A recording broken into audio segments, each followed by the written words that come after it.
Assalamualaikum warahmatullahi wabarakatuh. Perkenalkan, nama saya Arim Bikaela Putri dengan NIM 2024 04 01 166 yang merupakan mahasiswa dari Universitas Esa Unggul Jakarta.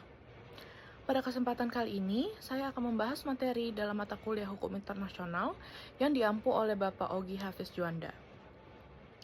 Dalam video ini, saya akan membahas mengenai peran hukum internasional dalam penyelesaian konflik Israel-Palestina, studi kasus Afrika Selatan melawan Israel di Mahkamah Internasional atau International Court of Justice. Topik ini saya pilih karena konflik Israel dan Palestina merupakan salah satu konflik internasional yang masih menjadi perhatian masyarakat internasional dan berkaitan erat dengan berbagai prinsip hukum internasional, khususnya hukum humaniter internasional, perlindungan hak asasi manusia, serta hukum mengenai pencegahan dan penghukuman genosida. Sebelum membahas kasusnya lebih dalam, kita perlu memahami terlebih dahulu apa yang dimaksud dengan hukum internasional. Hukum internasional merupakan seperangkat aturan dan prinsip yang mengatur hubungan antara subjek-subjek hukum internasional. Subjek utama dalam hukum internasional adalah negara, tetapi dalam perkembangannya juga terdapat organisasi internasional dan individu. Hukum internasional berfungsi untuk mengatur hubungan antar negara, menjaga perdamaian dan keamanan internasional, melindungi hak asasi manusia, serta memberikan mekanisme penyelesaian sengketa secara damai. Berbeda dengan hukum nasional yang memiliki lembaga pembentuk undang-undang dan aparat penegak hukum dalam satu negara, hukum internasional memiliki karakteristik yang lebih kompleks karena negara-negara memiliki kedaulatannya masing-masing. Salah satu teori penting dalam hukum internasional adalah mengenai sumber hukum internasional. Berdasarkan pasal 38 Statuta Mahkamah Internasional, sumber hukum internasional meliputi beberapa hal. Yang pertama, perjanjian internasional, yaitu kesepakatan yang dibuat oleh negara-negara dan menimbulkan hak serta kewajiban hukum. Yang kedua, hukum kebiasaan internasional, yaitu praktik umum negara yang diterima sebagai hukum. Yang ketiga, prinsip-prinsip hukum umum yang diakui oleh bangsa-bangsa beradab. Selain itu, putusan pengadilan dan pendapat para ahli hukum internasional dapat digunakan sebagai sumber tambahan untuk menentukan aturan hukum. Dalam kasus yang akan saya bahas, salah satu dasar hukum yang digunakan adalah Convention on the Prevention and Punishment of the Crime of Genocide atau Konvensi Genosida tahun 1948. Berikutnya, kita akan memasuki studi kasus Afrika Selatan versus Israel. Pada tanggal 29 Desember 2023, Afrika Selatan mengajukan perkara terhadap Israel ke Mahkamah Internasional atau International Court of Justice yang berkedudukan di Den Haag. Afrika Selatan menuduh Israel telah melakukan pelanggaran terhadap kewajibannya berdasarkan Konvensi Genosida dalam kaitannya dengan situasi di jalur Gaza. Dasar hukum yang digunakan oleh Afrika Selatan adalah Konvensi Genosida, khususnya kewajiban negara untuk mencegah dan menghukum tindakan genosida. Dalam perkara ini, Afrika Selatan juga meminta Mahkamah Internasional untuk memberikan tindakan sementara atau professional measures guna mencegah terjadinya kerugian yang lebih besar terhadap kelompok yang dilindungi oleh Konvensi Genosida. Berikutnya, saya akan menjelaskan apa itu genosida. Berdasarkan Konvensi Genosida, genosida tidak hanya berarti pembunuhan massal. Genosida adalah tindakan yang dilakukan dengan maksud untuk menghancurkan seluruhnya atau sebagian suatu kelompok nasional, etnis, ras, atau agama. Beberapa tindakan yang dapat termasuk dalam genosida antara lain, yang pertama, membunuh anggota kelompok. Yang kedua, menyebabkan penderitaan fisik atau mental yang serius terhadap anggota kelompok.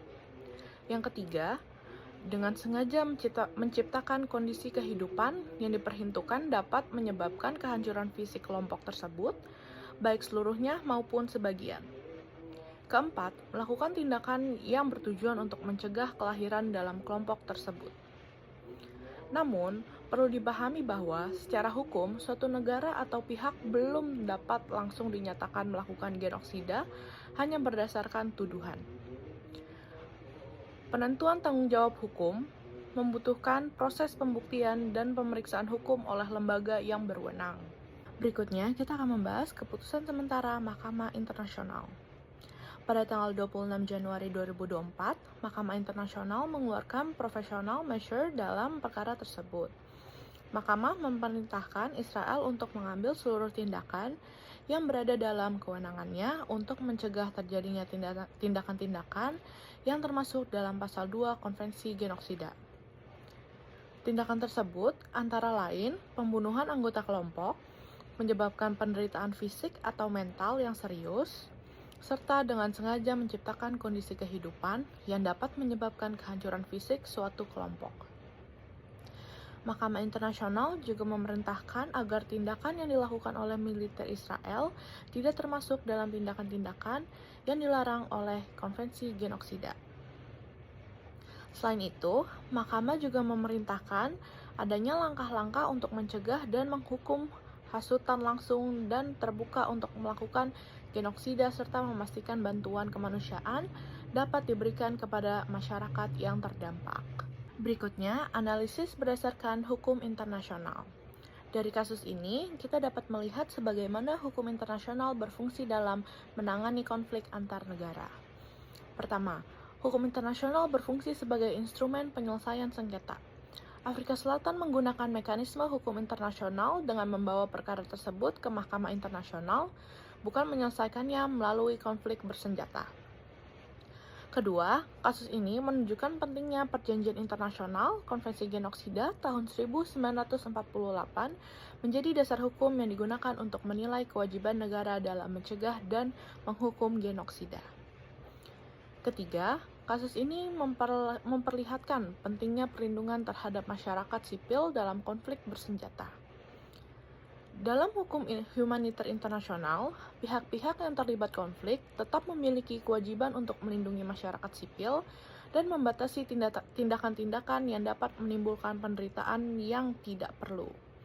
Keempat, kasus ini menunjukkan bahwa negara dapat dimintai pertanggungjawaban secara internasional apabila dianggap melanggar kewajiban berdasarkan hukum internasional. Berikutnya, kita akan membahas analisis kritis menurut pendapat saya. Menurut pendapat saya, keberadaan Mahkamah Internasional sangat penting dalam sistem hukum internasional, karena memberikan forum hukum bagi negara untuk menyelesaikan sengketa secara damai. Namun, penerapan hukum internasional juga menghadapi berbagai tantangan. Salah satunya adalah masalah penegakan putusan. Dalam sistem internasional, tidak terdapat satu pemerintah dunia yang memiliki kekuasaan penuh untuk memaksa seluruh negara menaati setiap putusan. Oleh karena itu, efektivitas hukum internasional sangat dipengaruhi oleh kemauan negara untuk menaati hukum, tekanan diplomatik, serta mekanisme politik internasional. Meskipun demikian, proses hukum di Mahkamah Internasional tetap memiliki arti penting karena dapat memberikan penilaian hukum yang objektif dan memperjelas kewajiban negara berdasarkan hukum internasional.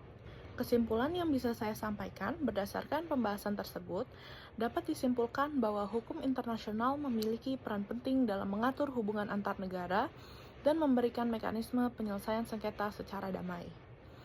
Studi kasus Afrika Selatan melawan Israel di Mahkamah Internasional menunjukkan bahwa perjanjian internasional, khususnya Konvensi Genosida, dapat menjadi dasar hukum dalam menilai kewajiban suatu negara.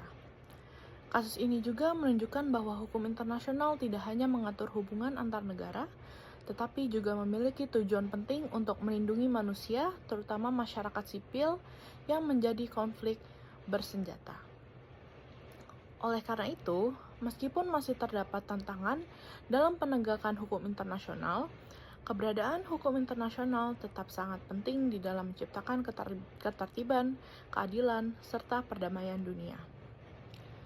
Demikian video penjelasan mengenai peran hukum internasional dalam penyelesaian konflik Israel-Palestina dari saya.